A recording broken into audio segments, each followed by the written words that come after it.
What happens when 12 supersonic missiles tear through the sky toward an American oil tanker carrying $42 billion in fuel?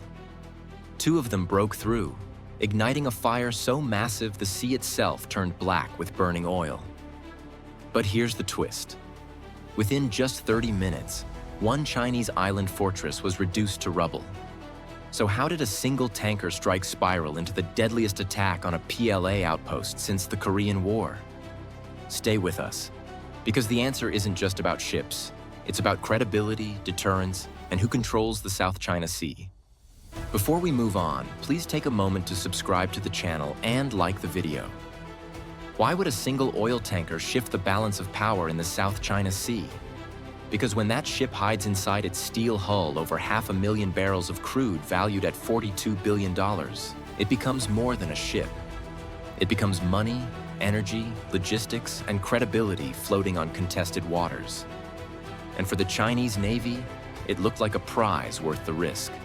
The vessel was the Liberty Sentinel, a commercial behemoth more than 1,000 feet in length and loaded to the brim with crude oil. Its destination was not some distant refinery, but a forward operating base just over 300 nautical miles away in the Philippines. That route cut straight through waters Beijing believed it controlled, waters already bristling with sensors and Chinese patrols. The convoy wasn't undefended. Escorting the tanker was USS Barry, a guided missile destroyer carrying close to 400 sailors and Marines, its Aegis combat system scanning the skies every second. Even so, the Liberty Sentinel carried what analysts described as a floating fortune, an irresistible target for those trying to expose weakness in American supply lines. From the Chinese perspective, oil shipments like this represented far more than fuel. They were lifelines that powered aircraft, ships, and bases across the Pacific.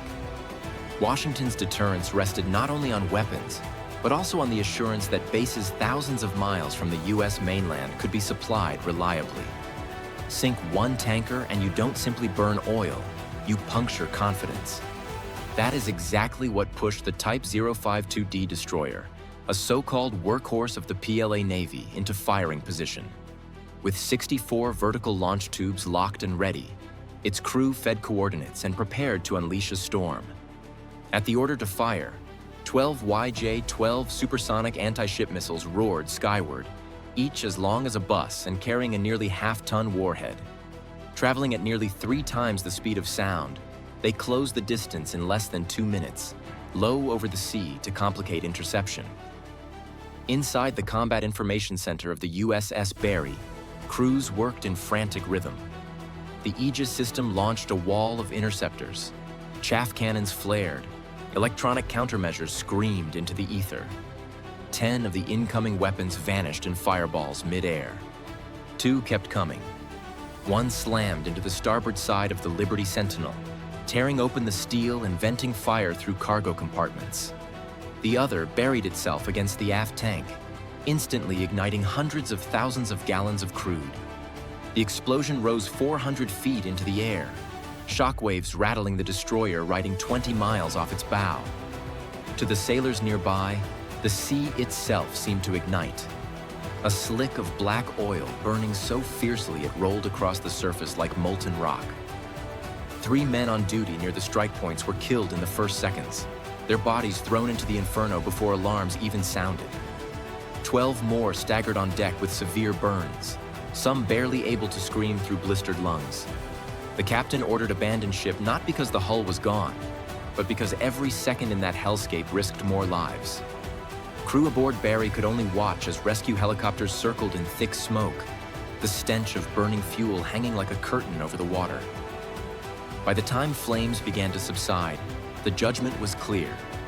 $42 billion in crude sat at the bottom of the sea. Its loss not only economic, but also strategic. The United States had promised it could secure its energy lifelines through contested waters. But in one morning, that promise cracked. And with credibility tarnished and sailors killed, Washington had only one answer commanders believed the Chinese would understand: overwhelming retaliation. How do you turn a fortified island into rubble in under 30 minutes with no warning at all? That question drove the planners inside Pacific Command the moment they confirmed the Liberty Sentinel had been hit. The order came swiftly. $2.5 billion worth of American hardware would be unleashed on a single Chinese island stronghold. Every minute counted, because Washington knew hesitation would look like weakness, and weakness would only invite more strikes. Yet each move also carried the risk of turning a regional clash into a broader war, which meant the strike needed to be decisive enough to halt escalation before it could even start. The target chosen was Woody Island, Beijing's most important outpost in the northern South China Sea. It hosted advanced radar sites, hardened aircraft hangars, missile batteries, and a 2,700-meter runway capable of launching heavy fighters. For years, the island stood as a symbol of Chinese reach into contested waters. By striking it, the US wasn't just destroying physical structures. It was dismantling the perception that Beijing's bases were untouchable. American commanders signed the orders, authorizing stealth bombers, electronic warfare aircraft, and naval missiles to hit nearly every vital node within minutes of each other. The opening move came from two EA-18G Growlers launched from a carrier group cruising east of the Philippines.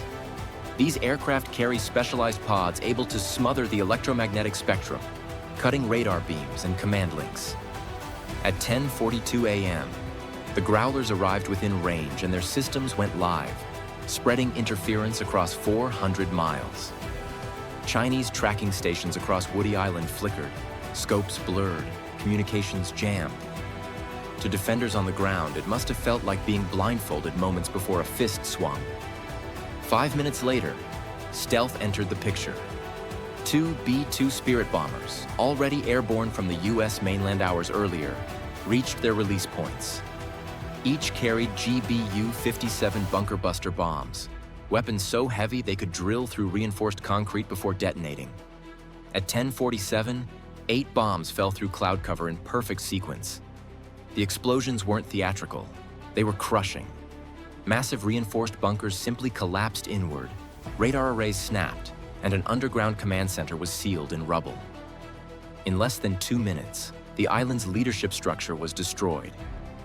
While the bombs hit from above, the USS Barry delivered its part of the strike from the sea. 10 Tomahawk cruise missiles rose one at a time from the ship's vertical launch tubes, each programmed to hit critical infrastructure. The first half slammed into the main runway, carving craters deep enough to keep any aircraft grounded. The rest crashed into the naval port and massive fuel depots. Tanks holding 1.2 million gallons of jet fuel burst open, and the ignition created a tower of flame visible 70 miles away. Burning debris rained across hangars as personnel scrambled, but there was no way to move the aircraft. In those brief minutes, the island lost 22 fighters on the ground, destroyed by secondary explosions and fireballs racing across open hangars. 2 corvettes tied up at port were reduced to shells. Piers collapsed, and several ammunition depots erupted in chain detonations. Estimates placed the death toll at 150, with more than 300 wounded or missing.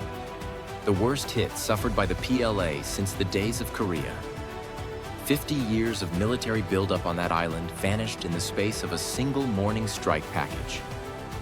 By 11:12 a.m., silence settled across Woody Island. Radar was dark, fighters gone, bunkers collapsed. Commanders didn't need reconnaissance photos to know the outcome. The smoke columns rising thousands of feet into the sky told the story. In just 30 minutes, the fortress Beijing had relied upon was turned into a smoking crater field. The strike on the Liberty Sentinel proved costly in lives, fuel, and credibility. But the US response showed deterrence lives in action, not words. By erasing Woody Island in 30 minutes, Washington reminded allies and rivals that supply lines will be defended and retaliation will be overwhelming when challenged. China gained a propaganda photo of a burning tanker, but lost its most fortified outpost, its fighters, and the image of invincibility it worked years to build. These sudden shifts in deterrence are reshaping the Indo-Pacific balance of power. Subscribe now to follow the next move